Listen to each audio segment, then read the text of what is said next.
라틴 아메리카의 책을 말하다 오늘은 정말 특별한 시간을 마련했습니다. 제가 이 선생님을 어떻게 소개해야 되나 고민을 많이 했는데요.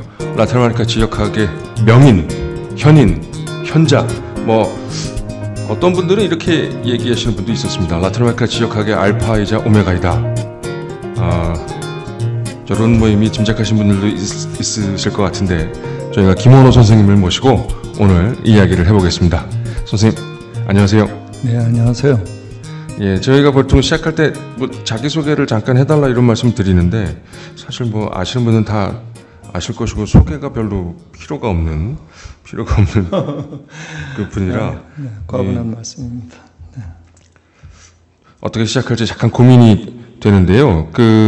선생님 어떻게 경력만 이렇게 슬쩍 한번 이렇게 네, 하여튼 과분한 소개 감사드리고요. 이런 기회를 통해서 제가 생각해온 라틴 아메리카 연구에 대해서 많은 분들하고 공유할 수 있는 그런 자리인 것 같아서 이렇게 불러주셔서 감사하고요. 저는 대학에서 스페인어를 전공을 했고요. 그리고 이제 관심이 있어서 법학을 공부했어요. 대학원에서 이제 법학을 공부를 하고 그리고 사회생활을 기자생활을 시작을 했죠. 지금의 연합뉴스 기자생활을 시작했는데 사실 그때까지만 해도 저는 공부를 계속하거나 이런 생각을 갖고 있지는 않았었는데 아마 그 하늘의 뜻이었는지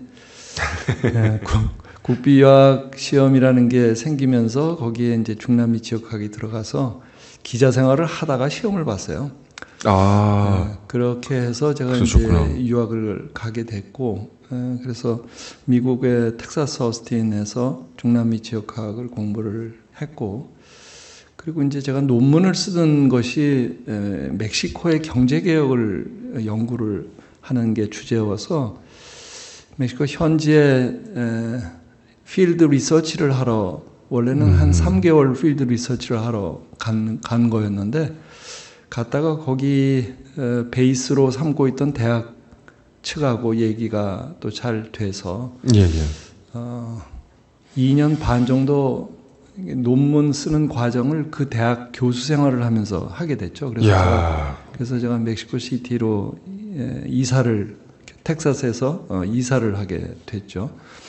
그리고 거기 있는 동안에 이제 그 당시에는 이메일도 없던 시기인데 텍사스의 지도 교수님하고 우편으로 논문을 이렇게 왔다 갔다 하면서 그렇게 해서 이제 논문 끝나고 한국 들어왔는데 처음에는 이제 과거에 기자 생활을 하던 곳으로 다시 복귀했다가 국책연구원인 대외경제정책연구원에서 중남미 지역을 담당할 사람이 필요하다 그래서 정부 돈 받아서 유학 간 사람이니까 와서 좀 봉사를 해달라 그래서 하여튼 세세한 얘기 다 하진 않겠습니다만 어쨌든 그래서 그쪽으로 옮겼었고요. 그래서 국책연구원 대외경제정책연구원에서 중남미 쪽에 대외 경제정책을 담당을 하면서 13년 3개월을 근무하고 2007년에 외대로 옮겨와서 국제지역대학원에서 근무하다가 제가 작년 2023년 2월에 퇴직을 했네요.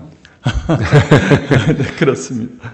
그렇습니다. 그러면 제가 오늘 준비한 첫 번째 질문은 사실 요새 라틴 아메리카가 방송에도 많이 나오고 여행 프로그램에도 많이 나오고 연예인들도 많이 다니기도 하고 또 쿠바도 막 언급이 많이 되고 있습니다. 그래서 지역적으로 관심이 높아지고 있는 건 사실인데 또 그렇다고 해서 라틴 아메리카를 좀 소개한 정보나 책을 찾게 되면 또 그렇게 또 많지도 않은 것 같아요. 그리고 제가 이렇게 전부 다 훑어본 건 아닙니다만 대학 수업에서도 사실 학과 이름 자체가 스페인어 혹은 스페인 중남미 언어 쪽에 좀 중심이 되어 있는 명칭이고 커리큘럼도 좀 다른 것보다는 그쪽에 좀 맞춰져 있는 것 같아서 그 지역에 대해서 좀 알고 싶고 특히 현안들 그리고 전부가 다는 아니겠습니다만 그 경제, 사회, 정치 이쪽에 관심을 갖고 계신 분들에게 또 기본적인 정보를 줄 수 있는 책이나 아니면은 뭐 그런 소스들이 좀 사실 좀 난감한 것도 사실입니다. 물론 많은 책이 나와 있습니다만 네. 그래서 선생님 보시기에 이런 관심이 있으신 분들은 이런 책을 보면 입문하는 용어로는 참 적당하겠다 하는 네. 책들은 또 뭐가 있을까요? 네. 사실 지금 똑같은 질문을 누구한테 물어보느냐에 따라서 아마 반응이 다 다를 수도 있을 것 같은데요. 아마도 답하는 사람이 자기의 관심사를 중심으로 해서 답을 하겠죠. 저 같은 경우는 말씀드린 대로 제가 기자 생활을 하다가 중남미 지역을 공부를 하게 되다 보니까 아무래도 시사적인데 관심이 많았어요. 시사적인데 그 관심이라는 것은 제가 기자 생활을 할 때가 1980년대니까 80년대는 라틴 아메리카 외채 위기를 겪던 시기였죠. 그렇죠, 그렇죠. 그러니까 이제 그 당시는 늘 중남미 하면은 나오는 게 군부 정권이 이제 종식을 고하던 과정과 그리고 외채 위기, 경제 위기 뭐 이런 얘기가 늘 주 뉴스였단 말이에요. 이걸 어떻게 설명할 수 있느냐? 이게 도대체 왜 일어나는가? 그냥 뭐 쉽게 말해서 못 사는 나라들의 문제 이러면은 그냥 쉽게 치부를 할 수 있겠지만 이제 공부를 하는 사람 입장에서 이제 입장이 바뀌고 나니까 이걸 어떻게 이해를 할 수 있을까? 어떻게 설명할 수 있을까? 이런 이제 각도에서 보게 된단 말이에요. 사실 그러다 보니까 제가 이제 걸어온 길에서도 국책연구기관에서 일할 때에도 경제정책과 관련된 것을 주로 다루었고 대학원에 와서도 학교로 옮겨와서도 아무래도 리서치를 하면 이제 그런 주제를 많이 하다 보니까 현실적인 문제를 어떻게 볼 것인가 이렇게 이제 관찰하는 사람이 됐어요. 그래서 이제 지금 질문하신 거에 대해서 저는 라틴 아메리카를 공부하는 사람들이 물론 이제 여러 가지 접근을 하겠죠. 그런데 제 입장에서 설명드릴 수 있는 것은 이제 첫 번째는 그것부터 시작해야 될 것 같아요. 중남미 지역학이란 무엇인가 또는 뭐 지역학이란 무엇인가. 제가 우스갯소리로 먼저 말씀을 드리면은 공부를 하고 와가지고 그 당시에는 요즘에 어떻게 하는지 모르겠는데 해외에서 공부하고 나면은 지금 한국연구재단인데 옛날에 학술진흥재단이라고 불렀죠. 거기에 와서 해외에서 받은 박사 학위증을 등록을 하게 돼 있었어요.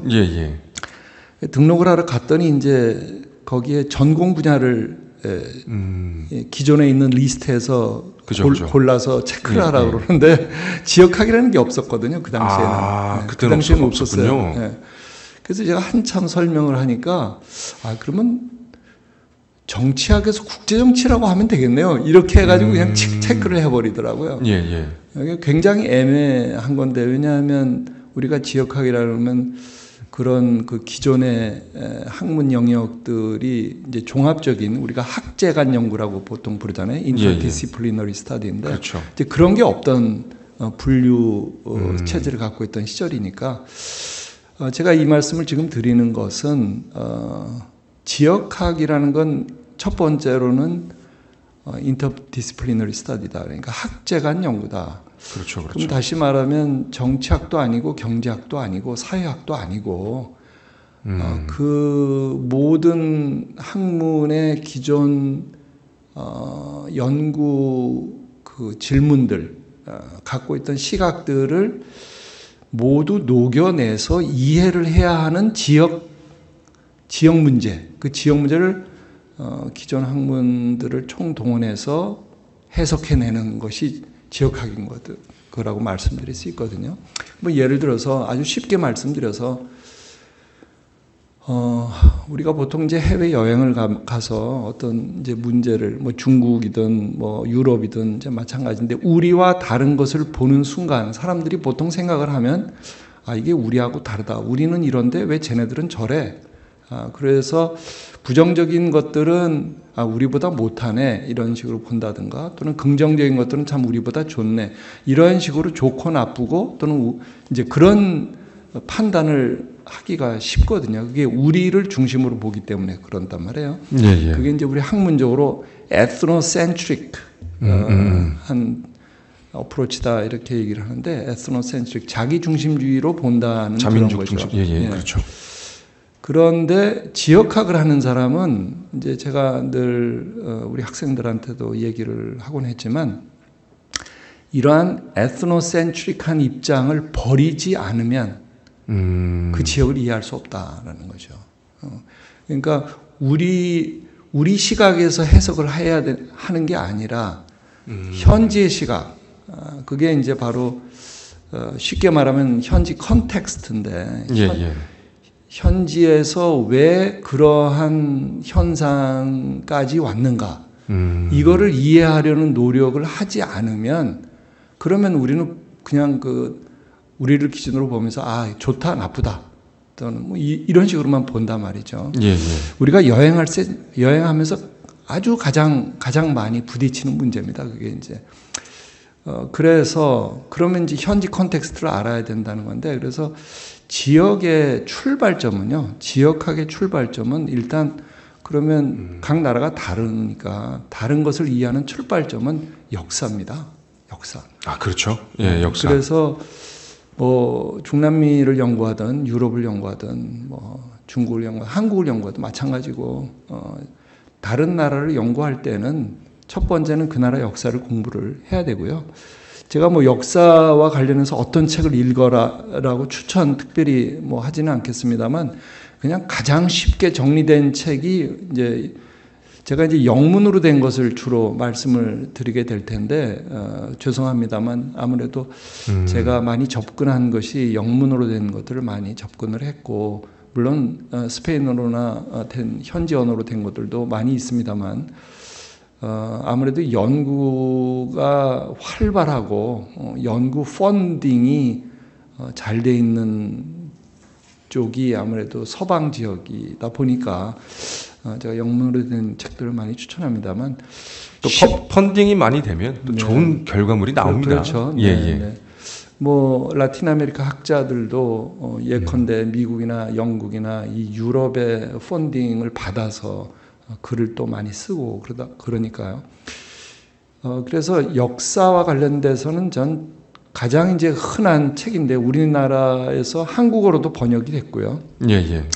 그 마던 라틴 아메리카라는 책이 있죠. 마던 라틴 아메리카 그 책이 계속 이제 리바이즈가 되고 있는데 그 책이 이제 가장 쉽게 역사를 그게 이제 앞에 한 두세 챕터는 일반적인 이제 포괄적인 챕터고 이제 뒤에 가면은 나라별로 이렇게 쭉 다뤄지는데 저는 항상 그 책을 첫 번째 역사. 그래서 저는 우리 대학원에 들어오는 학생들한테 그 책은 수업 시간에 다루지 않는다. 저는 그렇게 얘기합니다. 그래서 그 책을 읽고 들어와라. 전제를 하고. 그렇죠. 예를 들어서 3월 달에 입학을 하는 학생이면은 2월 달이나 1월 달에 제가 입학생들을 소집을 하곤 했어요. 소집을 해서 그때 지금부터 남아있는 한두 달 동안 이 책부터 읽고 들어와라. 이 책은 들어와서 읽으면 이미 늦는다. 이제 이런 식으로 하곤 했는데요. 그래서 하여튼 그 역사, 뭐 꼭 그 책 이해해야 될 필요는 없습니다.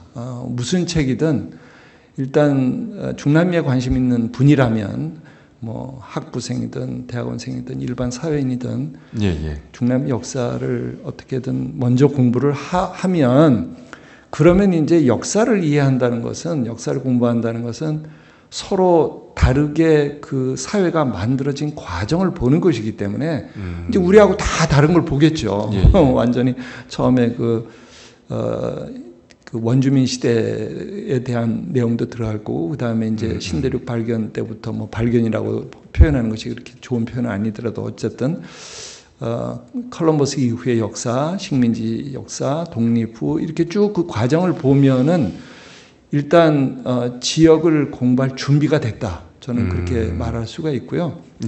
그리고 정치학적으로 설명한 책들, 경제학적으로 설명한 책들, 사회학적으로 설명한 책들을 저는 한 권씩은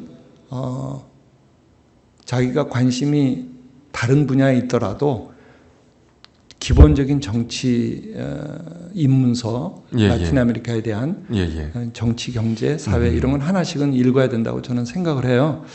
그래서 그런 면에서 먼저 설명을 드리면 이제 정치 분야는 뭐 사실 상당히 많아요.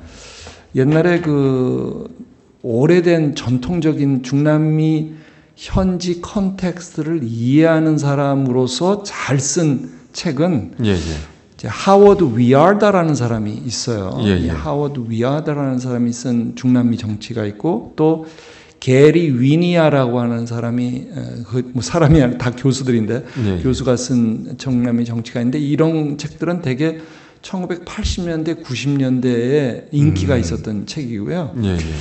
최근에 와서 중남미 정치 책으로 제가 강력하게 추천드릴 수 있는 것은 다니엘 헬링거라는 분이 쓴 책인데요. 예, 예. 중남미 정치를 이제 비교 정치학적 관점에서 쓴 Comparative Politics of Latin America라는 책이 있습니다. 예, 예. 제가 이 책을 추천을 드리고 그 다음에 이제 경제 쪽에서 이제 또 중남미를 이해를 해야 되는데, 예, 예. 뭐 유명한 전통 서적들이 많이 있습니다만 이제 최초로 중남미 경제를 한번 교과서처럼 정리한 책은 엘리아나 까르도조라고 하는 교수가 쓴 중남미 경제가 있는데 브라질 분인가봐요. 네, 원래는 예, 그렇죠. 그런데 이분의 책이 사실 저도 90년대 또 2000년대 초까지도 이 책을 자주 다루곤 했었는데 상당히 뭔가 좀 불완전한 면이 있었는데 예, 예. 2011년에 이제 책이 처음 나오기 시작한 아주 정리가 잘 된 중남미 경제를 제대로 공부할 수 있는 그런 책이 나온 것이 찰스 소여 그리고 하비에르 레이에스라는 두 분이 공저한 책인데 예, 예. 라틴 아메리칸 이코노믹 디벨롭먼트라는 책이 있습니다. 이게 2011년에 나오고 2016년에 또 리바이스가 되고 했는데요. 예, 예.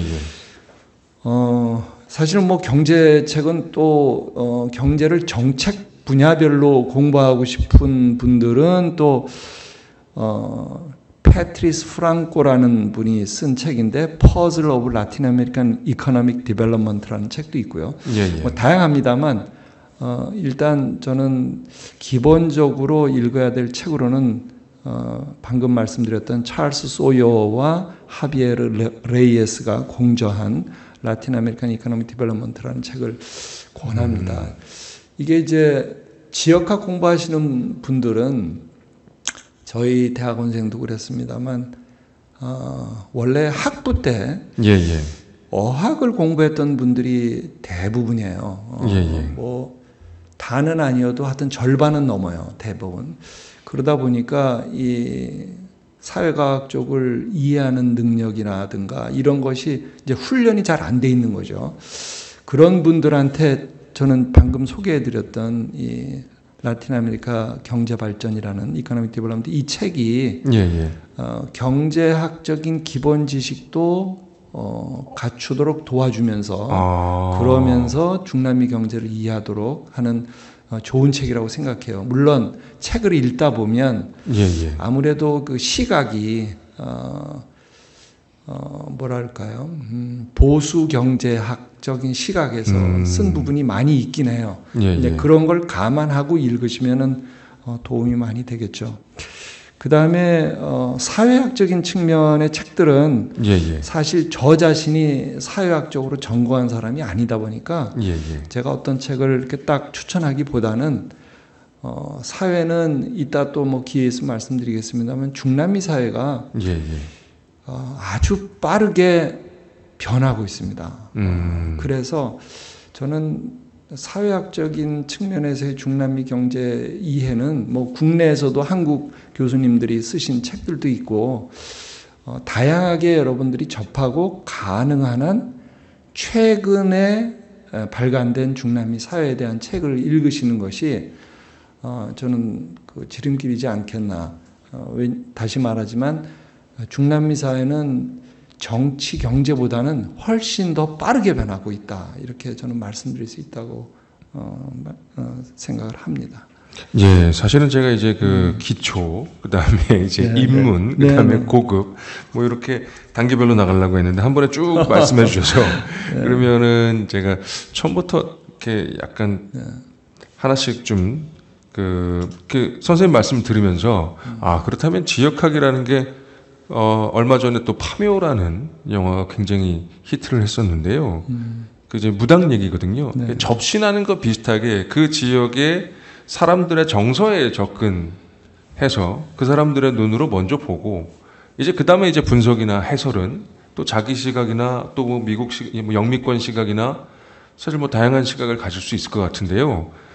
이렇게 보면 정말 이게 어떤 그 종합적인 좀 아트네요. 이게 제대로 하려면 참 좋은 예, 표현을 예. 쓰셨는데요. 아트라고 하셨는데 제가 학생들한테 그 얘기를 할 때 자주 쓰는 표현 중에 지금 아트가 나오는데 그렇습니까? 그러니까 우리가 첨단 분야다라고 할 때 그런 표현을 하잖아요. 예를 들면 이제 제가 이제 자주 말을 하는 건데 외국의 국제기구에 가면은 IMF도 그렇고 OECD도 그렇고 국제기구에 가면은 country desk가 있고요. 국가별로 연구하는 그런 이제 부서가 있고 그다음에 주제별로 연구하는 부서가 있어요. 우리나라도 이제 연구소들이 그런 식으로 많이 합니다만 주제별로라면 예를 들면 OECD 같으면 환경 주제, 무역 주제, 금융 주제, 노동 주제 이렇게 주제별로 또 연구하는 부서들이 있단 말이에요. 그런데 자기네들끼리도 그런 얘기를 하는 거죠. 뭐냐 하면은 주제별로 연구하는 부서는 자기 주제만 연구하면 되는데 칸츄리 데스크 국가별로 다루는 부서들은 정말 첨단 분야다. 모든 그 주제를 다 이해를 해야만 된다. 그래서 그런 기관들은 칸츄리 데스크는 사실은 상당한 그 숙련이 된 사람들, 상당히 시니어들이 칸츄리 데스크를 맡는 경향이 있죠. 그런 면에서 지역 공부하시는 분이 또 자부심을 가져주셔도 됩니다.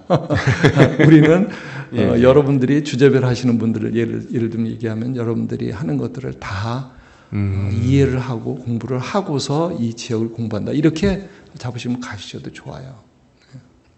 그런데 이거를 뭐 2년 안에 이거를 마이스트리아 레벨로 이게 올라온다는 게 거의 사관학교급으로 굴리지 않으면 어렵겠는데요. 네, 그래서 사실 이게 엄청 힘든 과정이죠. 솔직히 얘기하면 매우 힘든 과정이고 그리고 또 그 예컨대 한국에서 일반 우리가 디시플린이라고 그러죠. 기존 학문 분야, 정치학, 경제학 이런 걸 공부하시는 분들은 한국에 앉아서 책을 보면서 공부할 수도 있지만 지역학을 공부하시는 분들은 또 현지를 가야 하니까 그런 것이 종합학문 플러스 학제간 학문 플러스 지역 그러니까 우리가 필드 리서치 현장에서 연구도 하고 현지 사람들을 현장 조사 뭐 이렇게 부르죠. 현지 사람들의 생각을 이해를 해야 되고 우리가 예컨대 한국 사람으로서 멕시코를 이해하려고 한다. 멕시코의 문제를 다룬다 하면은 우리가 이제 말씀드렸던 대로 여러 가지 학문 분야별로 자기가 이해한 걸 갖고 종합해서 해석을 하려고 또 역사도 이해하면서 해석을 하려고 하겠죠. 그러면 거기에서 나오는 자기의 뭐 잠정 결론이라든가 어떤 것을 해석하는 데 있어의 잠정 결론 그거는 일종의 우리가 학문적으로 얘기하면 가설이죠. 그 가설이 그것이 맞는지 안 맞는지를 우리가 테스트를 하려면 검증이 이게 그렇죠. 검증이라는 것은 물론 검증은 이 사회과학의 검증은 이제 시간을 요하는 것도 많죠. 이게 시간이 흐르면서 테스트되는 것도 있지만 다른 한편으로 이 지역학에서의 테스트가 꼭 필요한 것은 현장에서 예컨대 그것이 정책 분야라면 현장의 정책을 다루는 사람들은 이런 문제에 대해서 어떻게 생각하는지를 꼭 대화를 해봐야 되죠. 뭐 요즘에는 한번 이제 사람을 알고 나면 요즘에는 이제 커뮤니케이션 기술이 워낙 발달돼 있으니까 한국에 있으면서 뭐 왓츠앱이나 이메일이나 이런 걸 통해서 이제 교신을 하면서도 물론 확인을 할 수가 있는데 어쨌거나 제가 말씀드리는 그 점은 현장에서 테스트를 해야 된다. 현장의 사람들, 현지 사람들을 만나서 그 사람들의 생각을 우리가 확인을 해야 된다. 이 점이 사실은 굉장히 중요한 점이죠. 이 기존 다른 학문과 다른 것이죠. 지역학이 다른 점이라고 할 수 있죠. 그래서 힘든 거예요. 말씀하신 대로 2년 안에 그 석사 과정을 끝낸다. 뭐 물론 힘들죠. 뭐 저희 학생들도 뭐 여러 가지 이유 때문에 그렇기도 하지만 2년 만에 끝내는 학생들보다는 뭐 현지에 가서 또 뭐 지내다가 오기도 하고 그래서 시간을 갖고 끝내기도 하는데 뭐 여러 가지 이유이긴 합니다만 그만큼 하여튼 사회를 이해한다는 게 다른 나라 사회를 이해한다는 게 쉬운 일은 아닌 거죠. 이게 입장을 좀 바꿔서 예를 들어서 뭐 아프리카의 어떤 국가나 좀 뭐 어떤 뭐 서열을 두고 말씀하는 건 아니고 그 뭐 무슬림 국가 그다음에 뭐 라틴 아메리카에서도 뭐 멕시코나 브라질이나 뭐 다른 국가에서 누군가 와서 우리나라의 뭐 사회 경제 뭐 정치를 연구하겠다. 그래서 와서 뭐 얘기를 하는데 막 이렇게 뭐 제가 뭐 볼 때는 막 이렇게 막 떠듬떠듬 한단 말이에요. 그러면은 속에 있는 이렇게 진짜 얘기들을 못 할 거예요. 그러니까 이게 선생님 말씀하신 거를 조금 이렇게 제 방식대로 설명을 하면 먼저 좋은 친구가 돼야 됩니다. 그 다음에 다양한 계층의 사람들하고도 좋은 친구가 돼야 돼요. 근데 우리가 좋은 친구가 된다고 했을 때 말만 잘한다고 또 좋은 친구가 될 수 있는 것도 아니고 참 이게 형용사로 좋다 나보다는 참 이게 갖추기가 어려운 거예요. 그래서 그 뭐 음식을 같이 먹을 수도 있어야 되고 저는 사실 그 피에스타에서 같이 막 놀 수 있으면 전 친구는 같이 노는 사람들이라고 생각하기 때문에 물론 논다는 거에 대해서 뭐 이렇게 나쁘게 생각하실 수도 있겠습니다만 같이 어떤 문화를 즐길 수 있는 사람이 되지 못한다면 얘기하기가 좀 어렵다. 그 다음에 아까 선생님 말씀하신 것처럼 그 역사라는 게 경제에 붙으면 경제사, 정치에 붙으면 정치사, 예술에 붙으면 예술사. 사실 모든 게 다 역사로 수렴하는 면이 있습니다. 물론 여기에 대해서 뭐 반대 의견을 가지신 분들도 있으시겠습니다만, 그러니까 역사의 흐름을 이렇게 좀 알게 되고 이것이 언어를 습득하는 것과 비교하면 문법 같은 거죠. 그러니까 오랜 시간 동안 그 지역에 있어서 말을 하고 그러면 잘하게 될 가능성이 높습니다. 하지만 저희들은 그 시간을 좀 빨리 단축시키기 위해서 문법을 배우고 그다음에 관용어구를 배우고 막 그러지 않습니까? 그런 것과 비슷하게 우리가 갖춰야 되는 게 있는데 야 이거 어느 수준 이상으로 올라온다는 게 쉽지는 않은 것 같아요. 네, 말씀 좋은 말씀인데 제가 그 저희 학생들한테 처음에 이제 입학한 학생들한테 지역학을 공부하는 이제 훈련 과정을 하면서 항상 강조하는 부분에 거기에 쓰는 용어가 있는데요. 스페인어로는 말하면은 especificidad, 영어로 하면 specificity, especificidad. 한국말로 하면 특수성, 굳이 번역하면 이제 특수성이라는 거죠. 이 특수성이라는 거는 어떤 사회가 갖고 있는 다른 사회와 다른 점이거든요. 그러니까 그런 점을 이해한다는 것은 그 사람들의 어떻게 보면 멘탈리티, 사고방식 이런 거를 이해한다는 거죠. 뭐 예컨대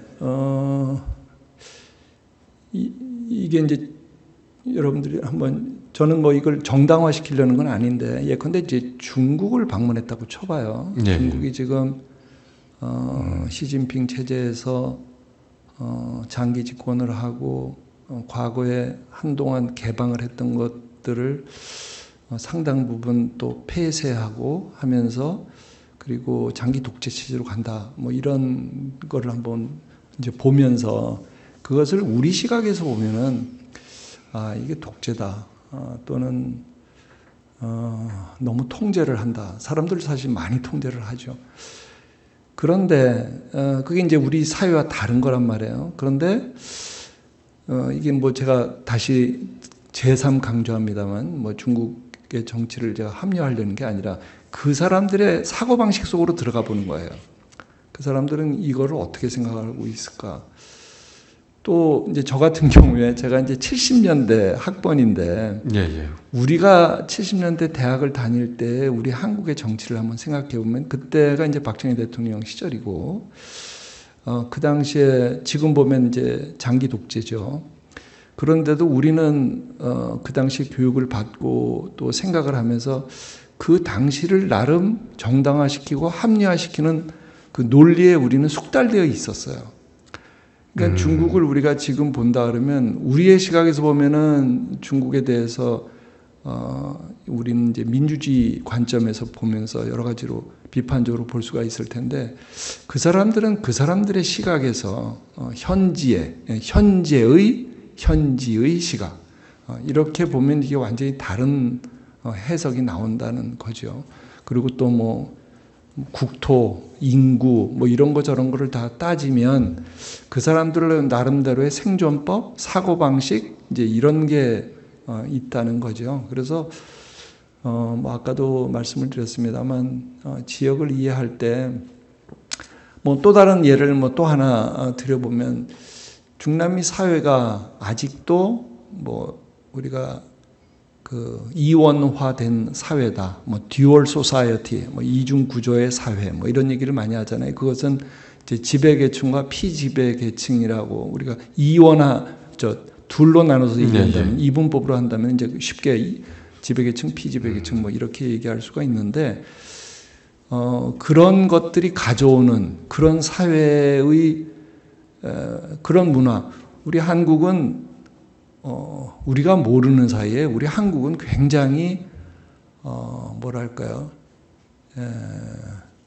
에갈리테리안 소사이어티. 그러니까 균등 사회. 우리는 균등 사회가 균등 사회다 이게 아니라 균등 사회이어야 한다라고 하는 그 생각이 우리 어떤 머릿속에 지향점이다. 그렇죠. 머릿속에 아주 강하게 박혀 있어요. 그렇기 때문에 우리 정치도 그렇고 항상 그 문제가 다루어지죠. 양극화 문제가 다루어지고 뭐 여러 가지 문제가 다루어지잖아요. 그런데 중남미 사회에서는 여러 뭐 정치가들이건 학자들이건 그 에끼다, 이퀄티, 평등 문제 이런 것을 많이 논하지만 어떻게 보면 우리보다 훨씬 많이 논하지만 실제 그 사회는 너무나 오랫동안 그렇죠? 거의 500년, 300년 식민지 그 후에 200년 너무나 오랫동안 그 사회 계급 구조, 이분화된 사회 이런 것이 너무나 오랫동안 그 이어지다 보니까 그 사람들이 보기엔 우리가 보기에는 저거는 불평등한 건데라고 생각해도 그 사람들이 보기에는 그냥 당연한 것처럼 지나가는 게 너무나 많다는 거죠.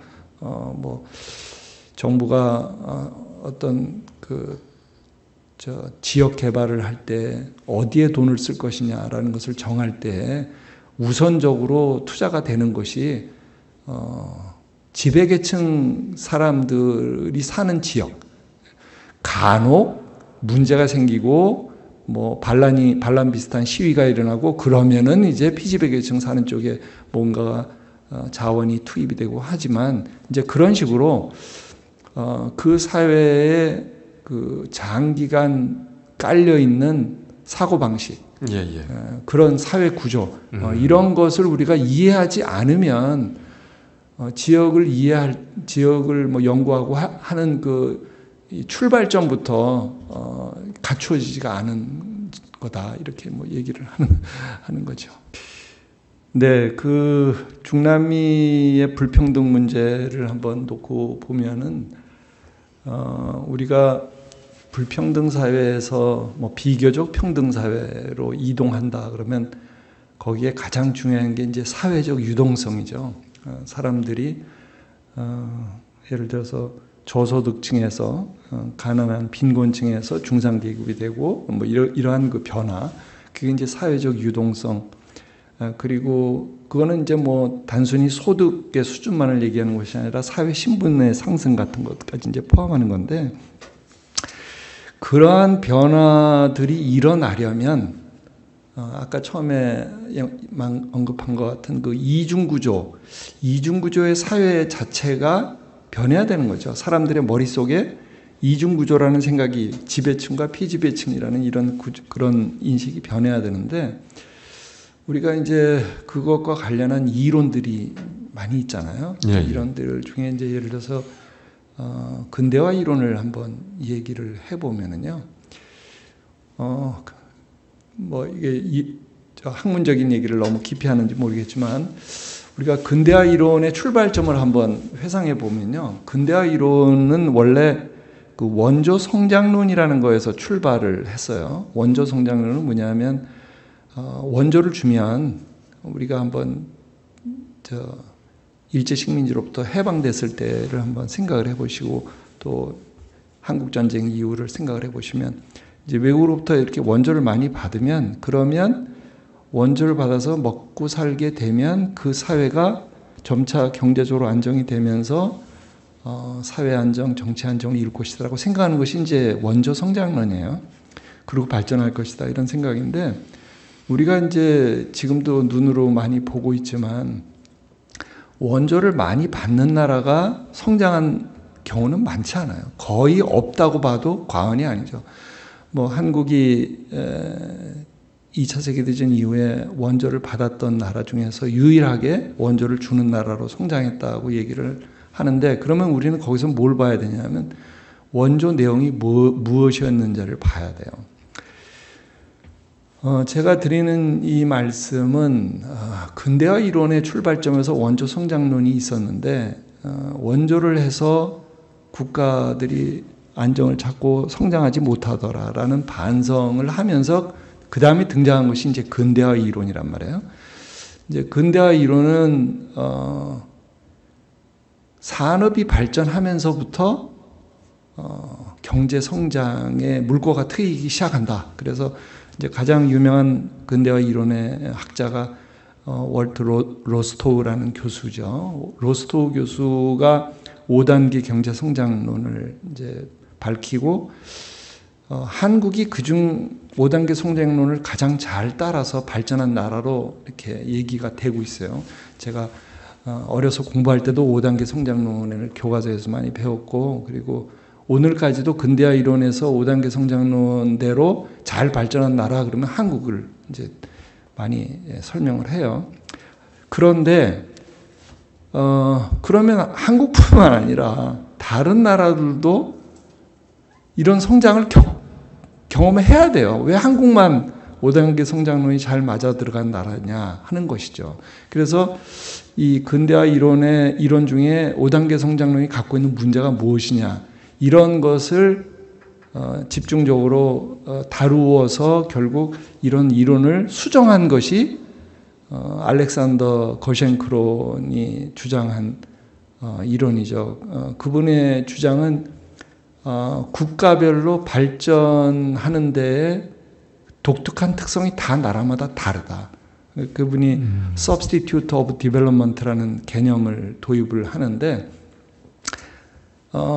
저는 이제 경제성장과 관련해서 그리고 사회 변화와 관련해서 알렉산더 거셴크론의 이론을 많이 인용을 하는데요.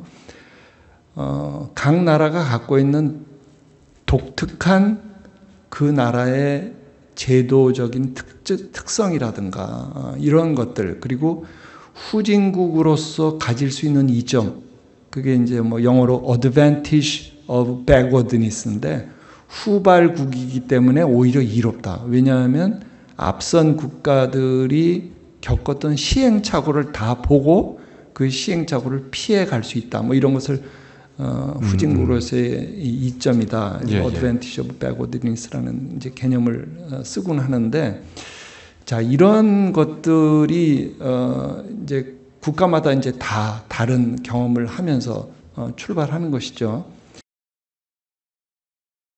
뭐 라틴 아메리카에서 중국의 이미지가 명확하게 얼마나 개선되었는지를 말하기는 참 쉽지는 않을 거예요. 왜냐하면은 2000년대 초까지만 해도 다시 말해서 90년대 그다음에 2000년대 초까지만 해도 중국의 상품이 중남미 산업에 미치는 피해 중국의 값싼 상품들이 그렇죠. 중남미 국가들 뭐 멕시코든 다른 남미 국가든 밀려 들어오면서 현지의 산업을 도산시키는 일이 굉장히 많았잖아요. 그렇죠. 그러다 보니까 중남미 국가들이 중국 제품에 대해서 아주 높은 관세를 매겼었는데 이제 중국이 아까도 말씀드린 대로 WTO에 가입을 하면서 이제 WTO 회원들끼리 그렇게 높은 관세를 우리가 이제 WTO 그 양호 관세율이라는 것이 있기 때문에 거기에 회원국들한테는 우리가 최혜국 대우 MFN 룰을 적용해야 되기 때문에 그렇게 이제 마음대로 매기지 못하게 됐단 말이에요. 그래서 중남미 국가들은 일단은 이제 첫 번째는 중국이 아주 커다란 위협이었죠. 얼마 전까지만 해도 그러니까 중국 경제는 중남미 국가들에게 커다란 위협이었는데 뭐 그런 주제에 뭐 행사도 많았고 뭐 그 아메나사다라고 해서 그런데 말씀하시는 진행자께서 말씀하신 것처럼 중국의 원자재 특수 때문에 원자재 수출 붐이 일어나면서 중남미 경제가 또 이제 황금기를 맞았던 거잖아요. 그런데 이것에 대해서 이제 그 학자들, 이걸 비판적으로 보는 학자들은 이미 있었죠. 다시 말해서 중남미 경제를 한번 큰 흐름으로 보면 1980년대에 외채 위기를 겪은 다음에 중남미가 말씀하신 것처럼 모노컬처 경제 체제에서 새로운 그 상품 수출, 그래서 새로운 상품들, 그래서 비전통 상품들을 찾아내자. 그래서 제조업, 경공업부터 시작해서 제조업 부문을 찾아내고 하면서 90년대는 이제 좀 다양한 그 산업 구조를 다변화하려고 하는 그런 산업화 작업을 시작을 했다가 오히려 2000년대 들어와서 중국의 특수 때문에 원자재 특수 때문에 원자재 수출 중심으로 바뀌니까 그때 이제 학자들은 지적을 한 게 산업 공동화다. 다시 중남미의 산업이 사람들이 중남미 산업이 뭐 필요해 그냥 원자재 수출하면 되지 하는 식으로 인식이 바뀌었다. 오히려 중국은 중남미 국가들에게 수출을 많이 하게 함으로써 돈을 벌게는 해줬지만 길게 보면은 중남미가 산업화를 하려고 하던 노력을 오히려 쉽게 만들어 버렸다. 그래서 산업 공동화를 일으킨 장본이다. 이렇게 학자들은 또 비판적으로 많이 해석을 했죠. 근데 어쨌거나 지금에 와서는 중남미 대부분 국가들, 특히 남미 국가들은 거의 다 지금 콜롬비아 정도만 빼놓고는 거의 다 중국이 첫 번째 수출 상대국이 됐죠. 카리브 국가들이나 중미 일부 국가들, 그 다음에 뭐 멕시코는 말할 것도 없이 미국과의 그 산업 협력 체제가 워낙 굳건하기 때문에 주로 이제 미국으로 70% 이상, 과거에는 뭐 80%, 90%까지도 미국 시장이 수출 무대이기도 했었는데 지금은 이제 75% 정도 그렇게 이제 우리가 말을 하고 있는데 어쨌거나 미국에 가까운 국가들은 미국이 중요한 경제 파트너고 남미 국가들은 이제 중국이 중요한 경제 파트너다 보니까 우리가 중남미 지역을 연구하는 사람들은 지금은 사실 중국을 빼놓고 얘기할 수가 없어요. 예컨대 제가 우리 세대가 공부할 때는 국제관계, 중남미의 국제관계 그러면 미국이었죠. 그렇죠. 무조건 우선적으로 미국이었어요. 그런데 최근에 와서는 뭐 다시 말씀드리면 그러니까 21세기 2000년대에 와서는 중국이 미국에 못지않은 꼭 중국이 1번이고 미국이 2번이다라는 뜻은 아니고요. 뭐 남미에서는 아까 얘기한 것처럼 교육은 중국이 더 중요하긴 하지만 그렇다고 해서 꼭 미국이 2번이다라고 말하기는 어렵고 어쨌건 대등한 미국과 대등한 파트너가 된 거죠. 지금은. 그래서 저 자신도 저도 뭐 개인적으로 말씀을 드리면 늘 학생들한테도 그런 얘기를 했고요. 과거에 미국과 중남미 관계를 국제관계에서 중요하게 보고 미국의 외교 정책이나 이런 것까지도 다 공부를 해야 된다고 했다면 지금은 중국을 공부를 해야 된다. 그래서 저도 뭐 개인적으로 2000년대 초에 중국어를 공부하기 시작했었어요. 그랬다가 제가 안식년을 2000년 말에 갔었는데 그래가지고 안식년 동안 제가 중국어를 공부해보자.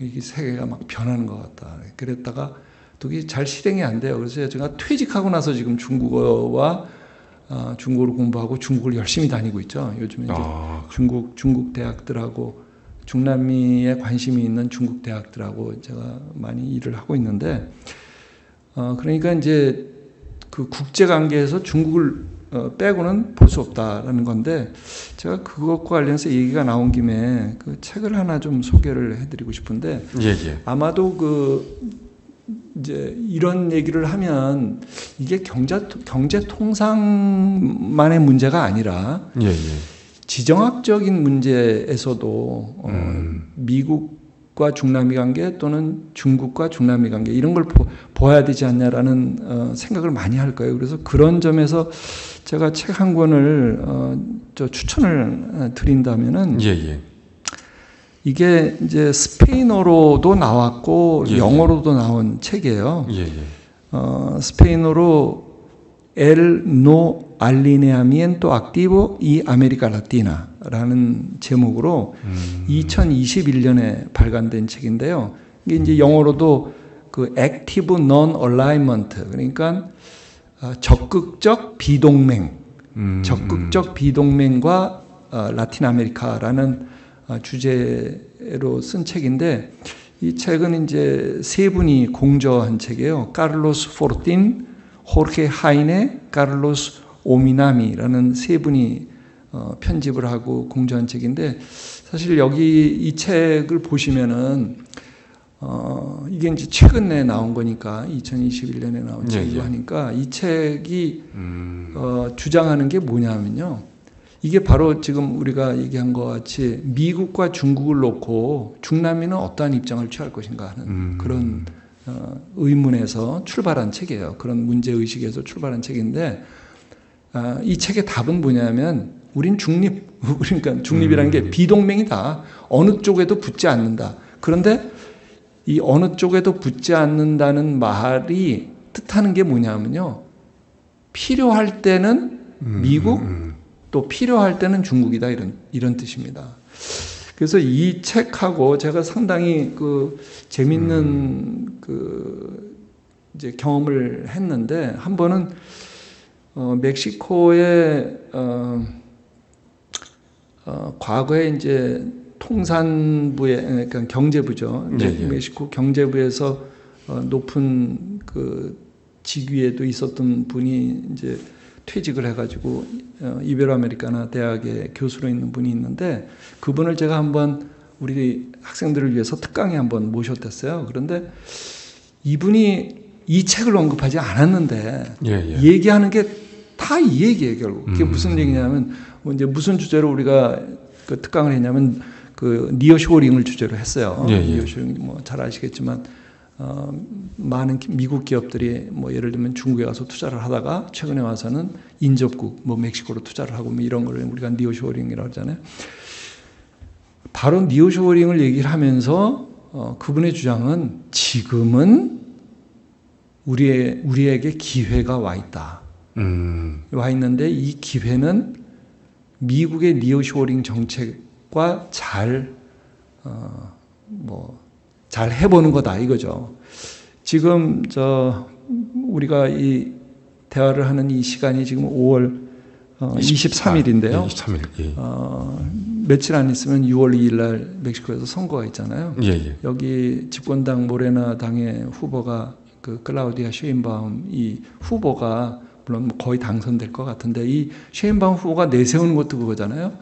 이게 참 어떻게 보면 우스운 일인데, 한 나라의 대통령 후보가 다른 나라 정책을 끌고 와서 선거 공약을 얘기를 하죠. 그러니까 쉐인바움이 항상 주장하는 게, 우린 미국의 니어쇼어링 정책이 우리의 살 길이다. 이런 얘기를 하죠. 니어쇼어링 정책을 우리가 잘 타면, 이 정책에 잘 편승하면 우리는 연간 5% 성장을 달성할 수 있다. 이런 얘기를 하죠.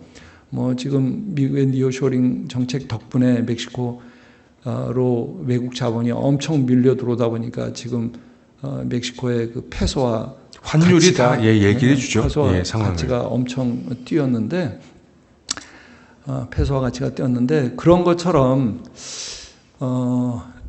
이제 국제 그 정세, 국제 관계에서도 미국과 중국을 놓고 지금 이제 멕시코 경우는 이제 극단적으로 미국 쪽으로 편승하는 그런 단계고, 또 남미 국가들은 이제 경우에 따라서 어떤 쪽이든 아까 얘기한 것처럼 비동맹 노선이 그들의 기본적인 원칙이고, 필요할 때는 중국 또는 필요할 때는 미국 편에 이제 쓸 수 있다라는 그런 얘기가 되겠죠. 그래서 말씀하신 대로 지금은 이제 뭐 아까 말씀하실 때 코로나 팬데믹 때 중국이 취했던 뭐 마스크 외교, 그게 이제 중국이 말하는 관시 외교의 한 부분으로 뭐 마스크 외교도 하고 백신 외교도 하고 뭐 등등 노력을 이제 많이 하고 있는데, 장기적으로 볼 때 그 중남미 국제 관계에서 중국이 차지하는 그 비중이 갈수록 커질 거라고 저도 생각을 합니다. 대학 교육이, 그리고 뭐 대학원을 포함해서 실제 일자리와 학생들의 졸업을 하고 잡을 구하는데 연관성이 없다면 대학 교육에 대한 의미를 그냥 학문적인 추구로만 볼 수가 있는가, 저는 그런 의문이 좀 있거든요. 그리고 뭐 한 취업 준비한다고 그래서 수업 뭐 대강 들어오고 뭐 시험도 안 보고 막 이러는 게 과연 이게 맞는 거냐. 그리고 그 일자리라는 것이 현재 대한민국 사회에서 필요한 부분일 텐데, 그 필요한 부분에 학과가 이렇게 연관성이 없다면 이거는 어떤 면으로는 낭비인가, 이런 생각도 저는 하곤 했었는데요. 과연 그 이 대학 교육 혹은 뭐 대학원을 포함해서 AI가 이렇게 발달하고 지금 뭐 대학이 현대 사회의 변화를 앞서 나가기는 어렵겠습니다만 그래도 뭔가 발맞춰 나간다면 이 교육이라는 것이 어떻게 변화해야 할까요? 네, 아주 거창한 질문이신데 제가 그거에 대해서 뭐 대답하려고 한다면 제가 이제 이런 말을 한번 하고 싶은데, 제가 이제 현역에 근무하면서 외대에서 미래위원회 위원장이라는 걸 했었잖아요. 대학 학교의 미래를 이제 어떻게 설계할 것인가 이런 고민을 한 적이 있었죠. 그러면서 제가 그 일을 제대로 하려고 세계 대학 개혁 관련되는 글들을 또 한참 읽게 됐었어요. 그러면서 딱 눈에 들어온 게 있었는데 그걸 한번 소개를 드리면은 월드 이코노믹 포럼에서 발표한 보고서였는데 2016년에 나온 보고서인데 보고서 제목이 The Future of Jobs예요. 직업의 미래라는 거죠. 그 안에 이제 문장이 무슨 문장이냐면 오늘 초등학교에 입학하는 어린이들의 65%는 이 다음에 커서 지금 존재하지 않는 직업을 갖게 될 것이다. 그러니까 결국 지금 이제 질문하시는 것처럼 대학 교육이 대개 이제 결국은 직업 교육인데 현재 대학 교육이 그대로 남아 있으면 나중에 거기에 들어오는 학생들의 65%는 헛공부하는 게 된다, 이런 얘기가 되겠죠. 그렇죠. 어떻게 보면. 그러니까 하여튼 교양과 상식으로 4년을 보내기에는 그래서 뭐 저희가 지금 이 자리에서 대학 교육에 대해서 뭐 큰 원대한 그 방향이라든가 이런 거를 뭐 제시할 건 아니지만 어쨌든 대학 교육이 요즘과 같이처럼 4차 산업혁명 시대에 뭐 빅데이터라든가 이런 AI라든가 이런 변화 시대에 대학 교육이 분명히 변해야 되죠. 근데 이제 우리가 지금 중남미 경제를 얘기하고 있으니까 중남미 경제가 아니라 중남미 지역학을 얘기하면서 이 빅데이터나 AI가 우리 기존의 전통적인 학문 환경을 바꿔주는 것들은 저는 대부분 통계하고 관련된 쪽이 가장 빠르게 그렇죠. 변화를 시킬 것이고 공부를 연구하는 사람의 입장이나 또는 그 기본적인 공부를 하는 사람의 입장이나 가장 영향을 많이 미칠 거라고 저는 그렇게 생각을 해요. 이제 그런 점에서 뭐 우리가 대학 교육 당국 대학 당국에다가 뭘 변화를 촉구하기보다는 우리가 어떻게 대비를 할 것인가 이런 것이 저는 중요하다고 생각을 하고 그런 점에서 중남미를 공부하는 사람들이 중남미의 다양한 통계들에 대해서 우린 자연인이잖아요. 우리가 로봇가 아니고 우리가 중남미를 연구하고 중남미를 공부하는 사람들이 정확하게 중남미의 현재의 수준, 교육을 얘기하든 노동 그 조건이나 이런 걸 얘기하든 또는 생활 환경을 얘기하든 또는 이런 자연 환경, 환경 우리가 얘기하는 그 환경의 질 이런 걸 무엇을 얘기하든 정확하고 믿을 만한 통계에 대해서 우리가 접근할 수 있는 그런 능력을 갖추는 것이 AI나 빅데이터 시대에 과연 우리가 정보를 어떻게 활용할 수 있을 것인지 우리가 얘기하는 AI도 결국 우리가 어느 정도 그 통계나 이런 정보에 대한 지식의 체계가 잘 갖추어져 있어야 그러한 그 첨단 기술을 자연이 활용할 수 있는 거 아니에요? 예, 그렇죠. 그렇죠. 어차피 우리가 로봇을 대신하는 그런 얘기가 아니라 우리가 로봇을 활용하고 AI를 활용하는 그런 문제니까. 그래서 저는 그런 측면에서 가끔 학생들한테도 그런 얘기를 하는데 너무 그 철학적이고 규범적이고 그런 사상적이고 이런 쪽에 지역 공부하는 사람들이 너무 매몰되어 있지 말고 현실적인 이 데이터들을 꾸준히 추적하는 그런 훈련이 돼 있는 게 좋겠다. 저는 그런 얘기를 많이 하고요.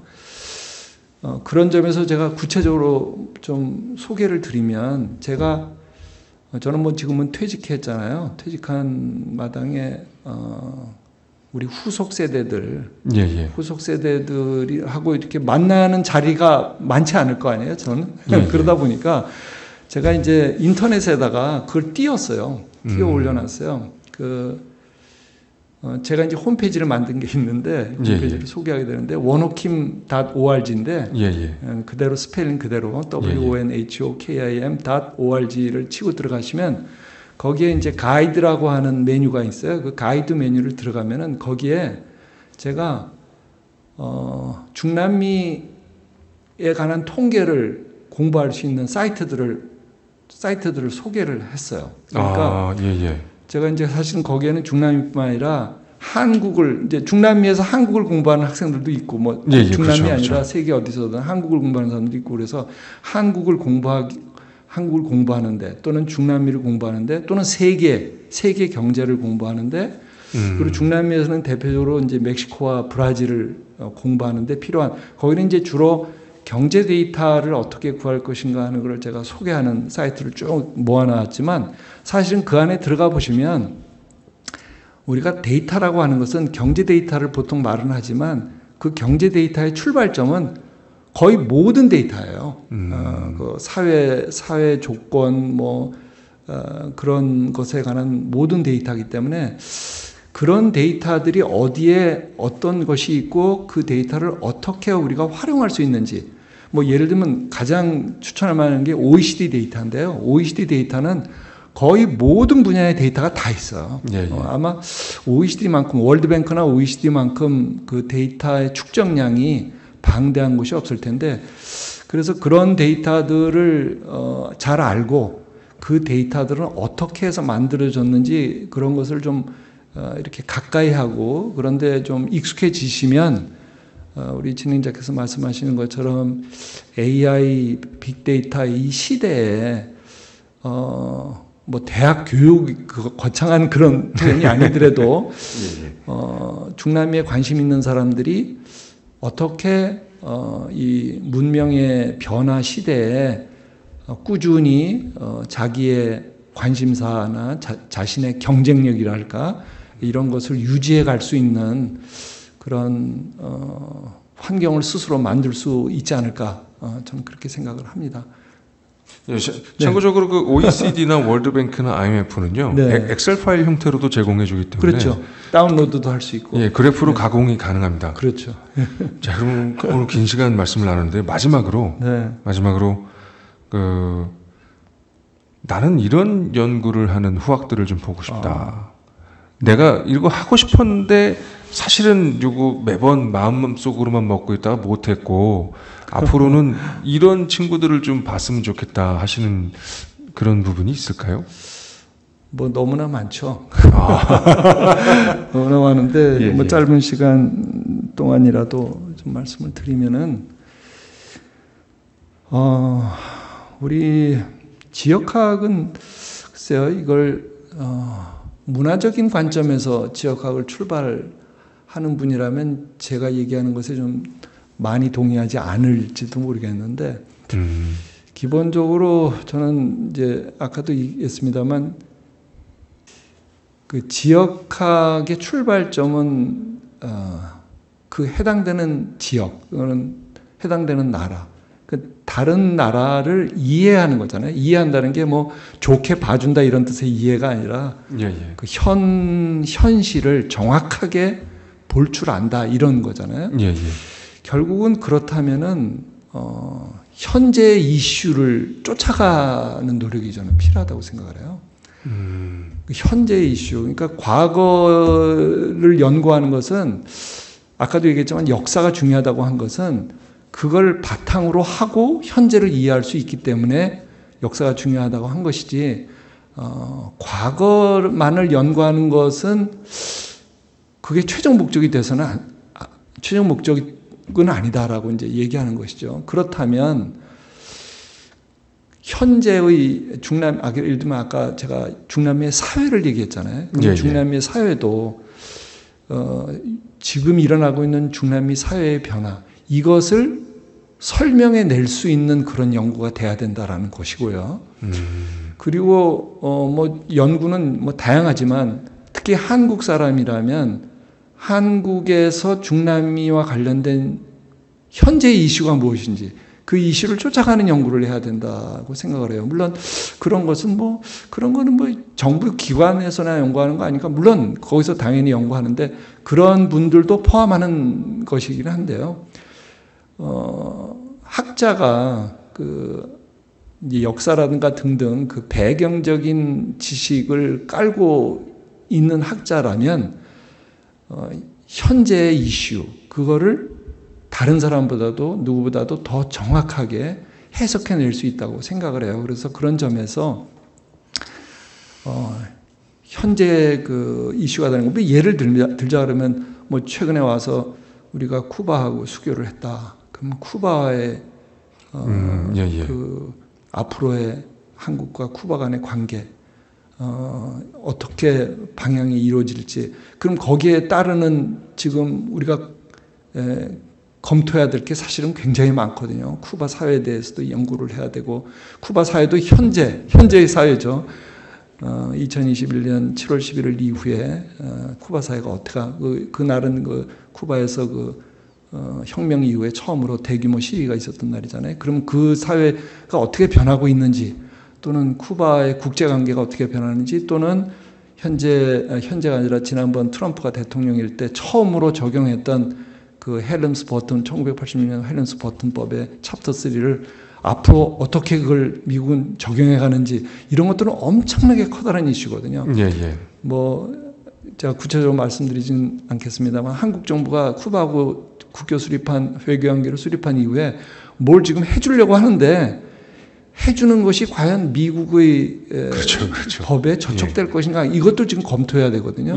이제 그래서 그런 많은 이슈들이 있어요. 이런 것들을 과연 정부에 있는 사람들이 학자들만큼 학자들보다 잘 아는 것은 시사적인 어떤 팩트는 알지 몰라도 학자들이 알고 있는 그 저변에 깔려 있는 이런 것들은 갖추기가 어렵거든요. 그렇다면 오히려 학자들이 이런 시사적이고 현재 이슈되는 것을 쫓아가는 그런 노력이 저는 계속 좀 이어졌으면 하는 게 바람입니다. 네, 하나의 예로 말씀을 드렸습니다. 감사합니다. 오늘 긴 시간 동안 이렇게 좋은 말씀 많이 해주셔서 감사합니다. 다음에 또 기회가 되면 또 좋은 계기로 만나 뵀으면 좋겠습니다. 지금까지 감사했습니다. 대단히 감사합니다. 네.